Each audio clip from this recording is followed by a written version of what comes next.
You need to listen to this story about a guy named Dave, because it could change how you view silver forever. Last year, Dave almost sold every ounce of silver he owned, because he thought it was stuck and going nowhere. He watched gold rise while silver just moved sideways. He got frustrated. He almost clicked sell more than once, but he didn't. And what Dave discovered after almost selling is exactly why silver might actually be one of the most misunderstood and undervalued assets on the planet.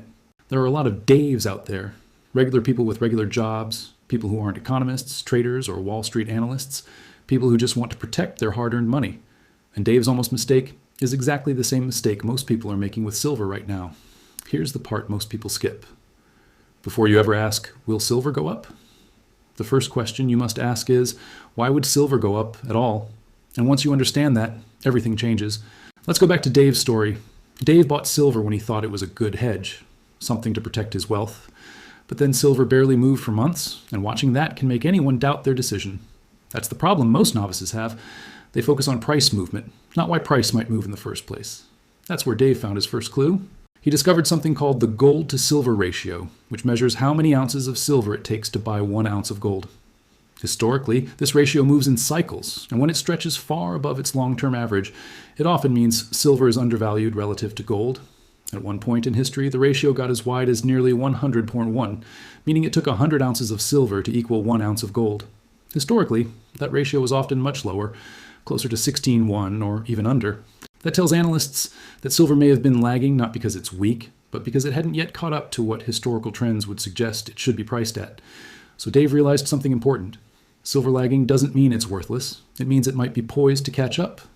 But Dave didn't stop there. He started to learn about industrial demand, and this was the second key shift in his thinking. Most people think of silver as coins, jewelry, or bars in a safe, but silver is actually used in real products across the global economy, from solar panels to phones, from EVs to medical equipment. In fact, silver is one of the best conductors of electricity among all metals, even better than copper in certain applications. That's why electronics manufacturers, renewable energy sectors, and tech companies use it in circuits, switches, and connectors. Demand for these products has been growing year after year, and no alternative metal does the job quite as well. That's when Dave shifted how he viewed silver. He stopped seeing it as a collectible. He began to understand it as a resource that economies actually need. Now here's where it gets interesting for anyone watching this video. Silver isn't like a stock where companies can ramp up production quickly when the price goes up. Silver mining is complicated. A lot of silver is actually mined as a byproduct of other metals like copper, zinc, and lead. That means even if silver prices go up, producers can't just flood the market with new supply. They're limited by how much of that metal is coming out of the ground as a secondary product of other mining operations. That dynamic creates real supply constraints that matter. And here's a fact most people miss.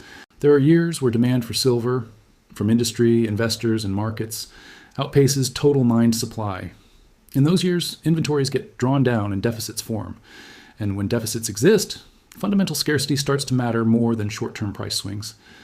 So now Dave wasn't just thinking like a collector. He was thinking like someone who understood real market drivers. He saw that demand came from two places. First, investors who want a hedge or a diversification. And second, industry that needs the metal to make products we use every day. Then Dave read something that really made him rethink his entire position. He read estimates that silver supply deficits exist not just in 1 or 2 years, but over extended periods of time, meaning demand over decades could outstrip production unless something changes. That's a huge insight most people skip because it doesn't sound exciting. It doesn't make a good meme headline, but it matters way more than short-term chart fluctuations. Now let's talk about risk, because no honest analysis is complete without talking about the other side. Some analysts argue that silver's price hasn't exploded yet because the market is still too small and too influenced by paper trading vehicles like ETFs and futures contracts, not physical silver. This means a big chunk of trading isn't even backed by physical metal. People are trading promises, not actual supply. That's not inherently bad or evil. It's just how modern markets work. But it does mean that when physical demand rises significantly, from industry or investors demanding secure real metal, prices could move in ways that futures prices don't anticipate. And this is where the story really gets interesting. Imagine a future where industrial demand continues to grow. Electric vehicles, solar panels, data centers, 5G infrastructure all accelerating. At the same time, mine supply stays constrained because silver still largely comes as a byproduct. And at that same time, investors begin to realize that silver is not a speculative play. It's a strategic resource. That's the kind of environment where lagging assets don't just catch up, they can outperform. Dave didn't suddenly wake up one morning and think silver would double overnight. It wasn't about short-term gains. It was about understanding the why. And once he understood the why, whether silver went up next week, next month, or next year, he felt comfortable owning it. He didn't become obsessed. He didn't go all in. He just started thinking like someone who understands long-term structural demand versus short-term market noise. And that's the lesson most people skip. Markets don't move in a straight line. Silver may lag for periods. It may be quiet. It may frustrate people who are watching charts every day. But when the underlying fundamentals change, demand growth, supply constraints, macroeconomic pressures, that's when revaluation happens. Some analysts believe we're already entering a phase where silver is catching up after decades of being undervalued relative to gold and other asset classes. That doesn't guarantee anything. Markets are unpredictable. But understanding what drives those markets, that's the real edge. In the end, Dave felt one thing repeatedly. Patience matters more than timing, because when you know why you own something, not just whether its price moved today, it changes everything. And that's something most people miss.